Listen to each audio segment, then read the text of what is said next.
Over the last decade, HAF has really been able to carve out a niche for itself as a unique organization that provides advocacy. It represents the interests of Hindus both here in America and worldwide in a very professional, credible manner. HAF is very effective because HAF is run by professionals. There are lawyers, doctors, economists, and these people have the ability to look at Hinduism in a very rational, factual way. When they have their opinions, they have the ability to relate and communicate those opinions to a very broad set of audience within America. It comes down to that there's no other Hindu group that does this type of work.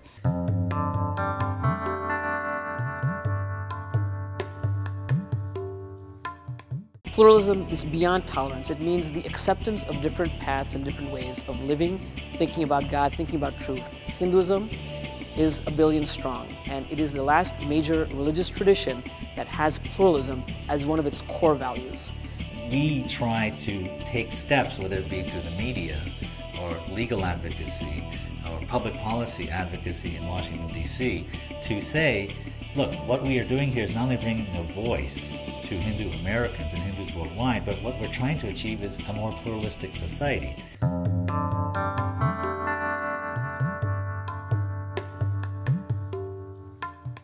Advocacy is about educating, speaking up, and building relationships.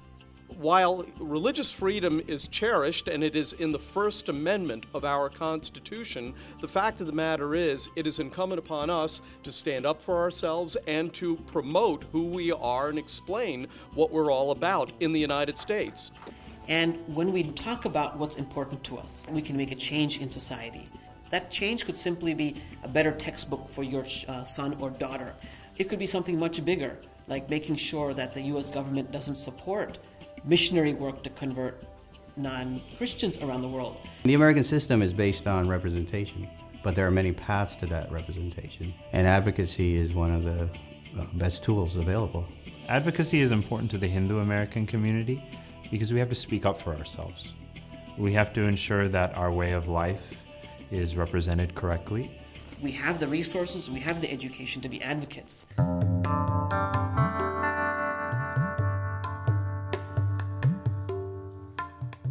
One of the pillars of HAF advocacy has always been public policy advocacy. The foundation has been going to Congress, going to Capitol Hill for countless years now, advocating for issues on behalf of the community. So every year around September, we come to DC where we meet with as many congressmen and senators and their staffers as possible, and we speak to them about matters of pending legislative interest. We bring along with us our members and supporters who are not full-time staff, but whose contributions help make HAF possible. We want to engage them on substantive policy issues and move past the sort of photo op, superficial type things we've done in the past, and really start talking about issues that affect us here as Americans. This year at the 7th annual Capitol Hill reception, we had the opportunity to honor leaders in public policy, as well as some of our interfaith partners and community leaders. We seek to serve as a bridge between the Hindu community and institutions that make or influence public policy in America. This goes way beyond just coming to Washington every year. We regularly meet with not just congressmen and senators, but mayors and city council members, state senators, state representatives in places around the country. The Council on Foreign Relations is one of the most influential think tanks that have an impact on U.S. foreign policy and U.S. foreign relations with other nations. And it has developed or created a religious advisory council, which previously to our involvement with the council did not have any representatives of the dharmic traditions.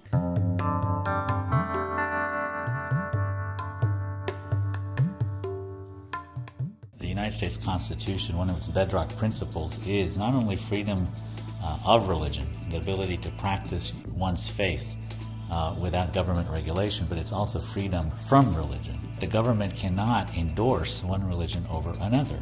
In South Carolina, the lieutenant governor there decided that he was going to personally push through the state legislature a license plate that had a cross on there. So the taxpayers of South Carolina would be paying for a license plate that promotes Christianity. We again filed a brief in that case along with other groups, and we were successful in getting the license plate legislation thrown out.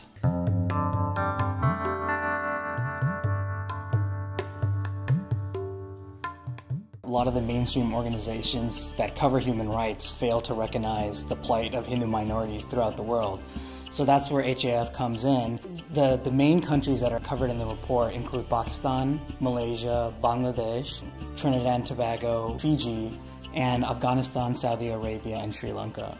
Some of the patterns that emerge are persecution against women, violence against women, there's kidnappings for ransom, forced conversions, and in countries such as Pakistan, there's an entire set of laws that institutionalize discrimination against Hindus. We needed to bring the attention of the world, the media, the politicians, the policymakers, to say, this is happening to Hindus. It is absolutely unacceptable, the inhumane, intolerant way in which Hindus are treated in South Asia.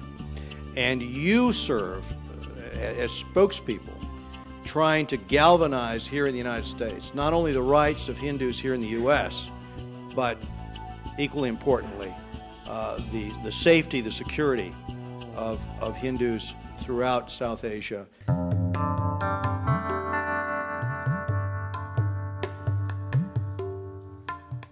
The dialogue on caste that was taking place in interfaith circles at the U.S. government level, at the United Nations, at the European Union level, generally involved non-Hindus. We felt it was important for us to say that Hinduism does not support caste-based discrimination. There are basically two premises of the caste report. The first is that caste-based discrimination, while it may be a social problem in India, it is not intrinsic to the practice of Hinduism. And the second is that the reality of caste in India today is complicated by political and economic factors that have nothing to do with religion.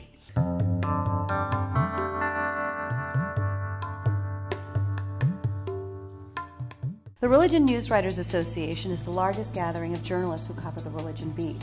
The importance of this meeting is being able to reach out to a large number of journalists and provide them materials on Hinduism from the perspective of practicing Hindus. The Hindu American Foundation has had a great deal of success in reaching out to the media through its press releases. But with the advent of the blogosphere and fora like the Washington Post, the Huffington Post, or Patheos, it's really allowed us to take our voice, our advocacy to the next level, being able to delve deeply into topics like abortion or gay marriage or the mosque building in New York City.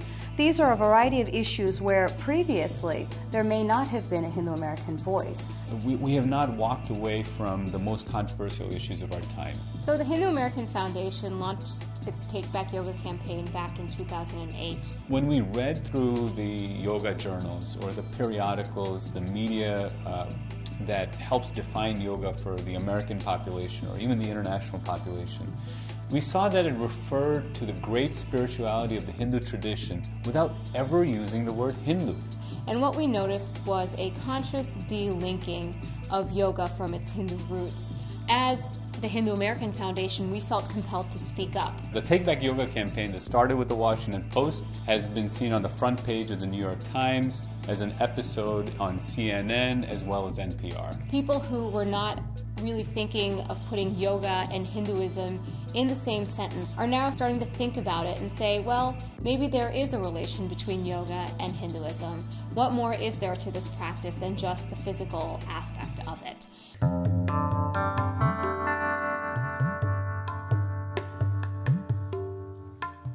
Textbook adoption is really important to the Hindu American community in the United States. One of the earliest introductions that Americans at large have to Hinduism is in public school textbooks. Most people who teach Hinduism are not Hindus. And what we have found is a caste cow's karma approach, a way in which Hinduism is caricatured or portrayed inaccurately or stereotyped. Participating in textbook reform is a marquee priority for the Hindu American Foundation. We've participated in California, we've participated in Texas, we've participated in Virginia. If we want to affect how Hinduism is portrayed and more importantly how Hinduism is understood, we have to start at the basics, and that's in textbooks. The American Academy of Religions is the largest gathering of academic scholars, professors who either study or teach religion in universities not only in the United States but around the world. Being able to have the opportunity to go to the American Academy of Religions really is beneficial for two reasons. First, it allows us as advocates to get a finger on the pulse of what type of studies, what type of papers are being presented on Hinduism, and to see, are these truly reflected?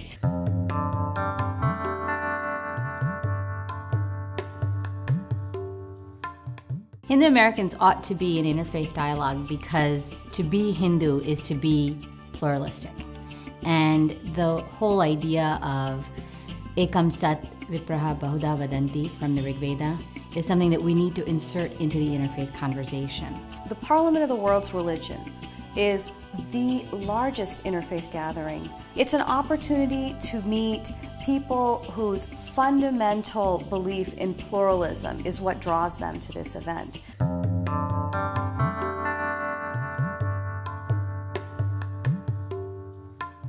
Well, I think HAF is important for the future generation because the future generation needs to be able to stand up for themselves. And at the foundation, we really wanted to start engaging them at the high school and the college level. One of the first things that the foundation did was launch its Next Gen Essay Contest. Our idea was to get Hindu American youth to think about themselves as Hindu Americans as opposed to just an ethnic identity. In 2010, the Hindu American Foundation launched its Capitol Hill internship program and placed a small group of interns in various congressional offices. This provided these young interns with an opportunity to get a real feel for what it's like to work within the halls of Congress. It's a really great way for us to engage Hindu American youth and get them active on the public policy advocacy front. I support HAF because I don't see anyone else doing what HAF is doing.